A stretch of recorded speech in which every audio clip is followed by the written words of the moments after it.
Estamos no ar com mais um episódio do APrevCast e hoje o convidado é o Dr. Gustavo Zimmermann. Ele vai falar um pouco sobre gestão no direito previdenciário, gestão de escritórios de direito previdenciário. E a minha primeira pergunta, doutor, é se o advogado ele precisa montar processos definidos para que o escritório dele rode melhor. Se ele precisa fazer isso. Com a sua experiência no escritório que o senhor tem com a sua esposa, doutora Melissa Forman, seria necessário fazer? É obrigatório, eu diria. Ele pode e deve fazer. Procedimento de trabalho tem que ser escrito. Como é que eu recebo documentos, como é que eu cobro documentos pendentes de um cliente. A pessoa nem cliente mas ele está entregando o documento. Como é que eu sei quais documentos que esse cliente está devendo? Tem que ter um processo de trabalho, um procedimento de trabalho descrito. E não é o dono do escritório que redige todos esses procedimentos. Óbvio que não. É a pessoa que executa o serviço. Porque se você tem no seu escritório, você, advogada, e uma secretária, você, advogado, e um assistente, esse assistente é quem digitaliza documentos. Porque o advogado não gosta de receber os documentos digitalizados com má qualidade ou com os arquivos não formatados. Tem que escrever isso em procedimento de trabalho. E indo mais além na gestão de escritório, muitos consultores em gestão, eles alegam que nós, advogados, que somos os chefes dos escritórios, precisamos sair do operacional. E algumas pessoas entendem que esse sair do operacional é se desvincular de conhecer o que está acontecendo no seu escritório. Monta aquele processo e depois esquece que aquele processo precisa ser sempre daquele jeito. O senhor entende que deve ser dessa forma? Não, tem que ter um meio termo.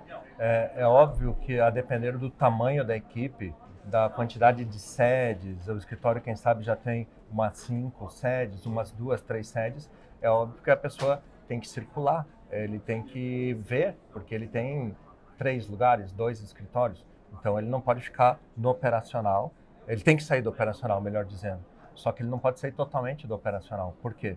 Se ele ajudou a sua equipe, e repito, a equipe pode ser de 2 pessoas, pode ser de 3 pessoas, e ele ajudou e instruiu o processo de padronização, ele tem que sempre estar presente. Por quê? Porque senão esse processo não é atualizado. E o que eu estudo, que vem da indústria automobilística, o sistema Toyota de produção, tem uma palavrinha em japonês que diz o seguinte: Kaizen, melhoria contínua. E se você, ou a doutora, o doutor, que é o dono do escritório, não estiver observando isso e fala assim, quer saber, eu vou fazer o marketing, vou captar clientes, vou fazer o comercial do meu escritório, vocês vão fazendo. O procedimento está aí, mas o procedimento ele não muda, ele não melhora. Então tem que estar nesse semi-operacional, porque você tem que, claro que não conhecer como é que o scanner funciona, óbvio que não, mas você tem que saber assim, como é que a minha equipe está cobrando documentos de clientes. Vocês sabem quais são os clientes que faltam entregar documentos para nós? E quais são os documentos que estão faltando? Porque o previdenciário se faz de documentos. É só um exemplo. Mas se o dono, os sócios fundadores que fazem a gestão do escritório não observarem isso, você não cria como é que eu diria? Você não instiga isso no seu pessoal. Então é isso. E como que se faz isso, então, Gustavo? Já que eu estou fazendo a gestão mais estratégica do meu escritório, como é que eu desço num nível dessa forma que você falou, semi-operacional? Você promove reuniões com algumas pessoas, a depender do tamanho da sua equipe, você já vai lembrar de cabeça quem são as pessoas que você tem que conversar toda semana.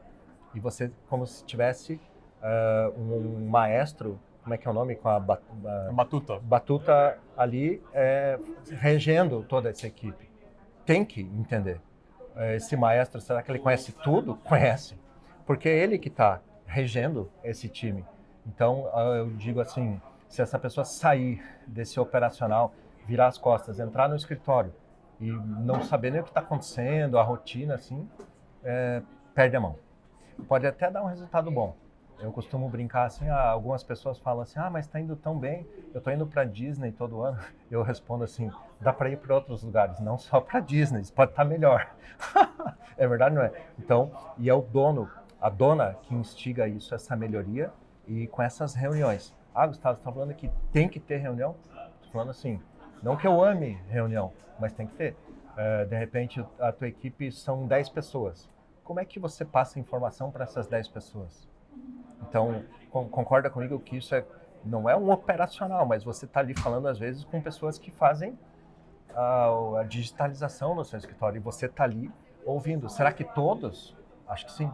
Pelo menos uma vez no mês tem que parar e fazer uma reunião, quem sabe de 1 hora. Não estou falando que vai parar o escritório 5 horas, fechou agora às 13, só voltamos amanhã. Não é isso. Mas quem sabe você precise fazer uma reunião dessa ou 2 no ano, com uma reunião extensa, de passar diretrizes, de falar assim, o que está dando errado e o que aqui a gente sabe o que está dando errado, mas como é que a gente melhora?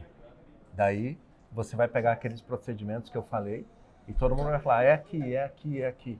E você tá com a batuta na mão ali falando assim, eu acho que eles estão se perdendo. Você com o conhecimento, a doutora aqui que vai ouvir, né, está ouvindo aqui, com o conhecimento que tem, vai falar, não, o caminho tá quase certo, mas é mais por aqui, né?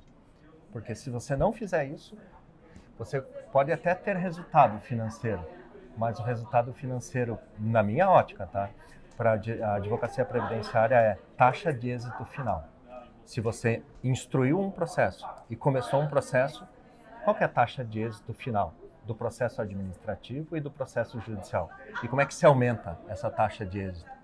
Porque é o honorário final que rentabiliza a advocacia previdenciária. E é isso.